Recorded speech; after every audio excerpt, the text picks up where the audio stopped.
Don't let what you're going through stop you from getting to where you're going to. WGU graduates, friends, family, faculty, and staff, we made it. I don't know what y'all had to endure to ensure your success, but I am sure that we all share similarities in our journeys. Tina Tapey, wherever you are, thank you. Your Tuesday morning motivational calls will be missed. To get here today, I've endured the distractions of daily living, death, and personal destruction. I probably only sleep about 4 hours a night. All I know is work. If a man does not work, he shall not eat. For me, work isn't necessarily a job either. I take pride in working hard, smart, and consistent in every aspect of my life.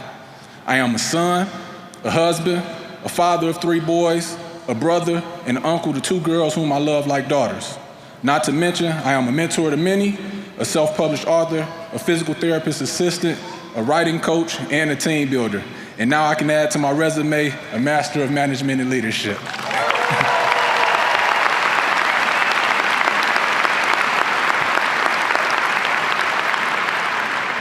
But this degree didn't come easy. During this journey, I lost my job, I lost my house, my brother died, my wife was diagnosed with breast cancer. I've had hospital stays and many ER visits with my children. It's been quite a ride. But just like Peter, when he was trying to walk on water, I couldn't allow the storm that was going on around me to distract me from my goals. I guess when I reflect on this journey, I was merely trying to be an example to my kids that my parents were to me. The most important lesson that my father taught me when I was growing up was about self-accountability.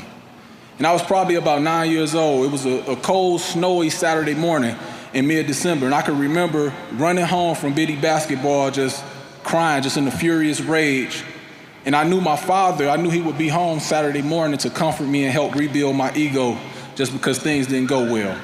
And after running about 2 blocks home, I finally made it. And I slammed the door as hard as I could. And I began to pace back and forth and cry and make gestures, but my dad, he still didn't show his face. So for added effect, I slammed the door again. This time I got my father's attention. "Son, what's wrong?" My dad yelled out to me, and I shouted back, "I ain't never going back. My teammates don't pass me the ball, my coach don't like me, and he barely puts me in the game."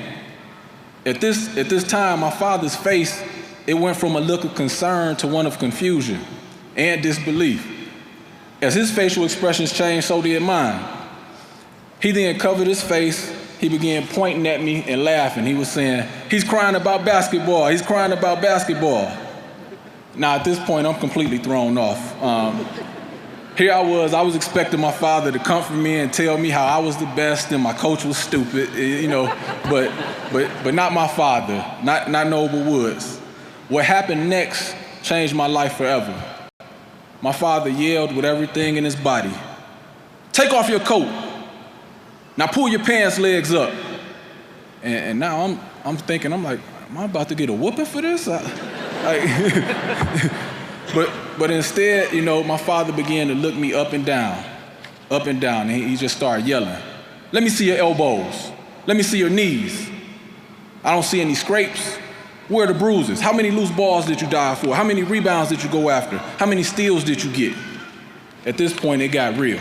I guess realer than it already was, but my father got down on one knee, and he grabbed me by my collar, and he got forehead to forehead.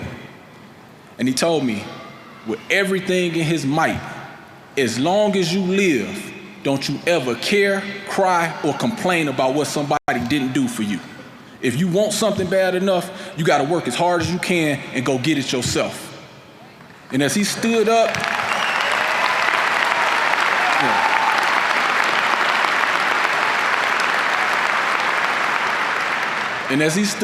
still gripping my collar, he looked at me in my eyes and he said, "If I was your coach, I wouldn't play you either." And pushed me out the way. About 3 years after that, on Thanksgiving Day, my father died.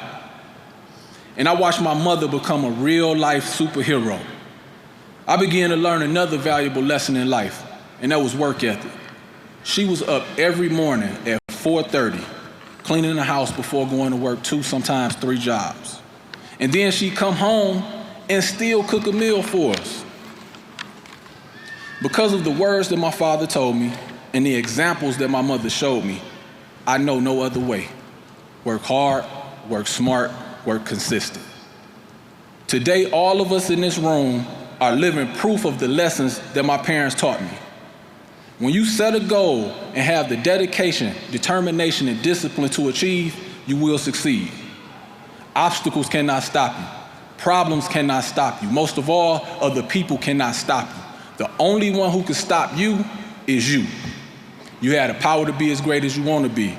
Believe in yourself. And remember, success is waiting on you. WGU, let's go.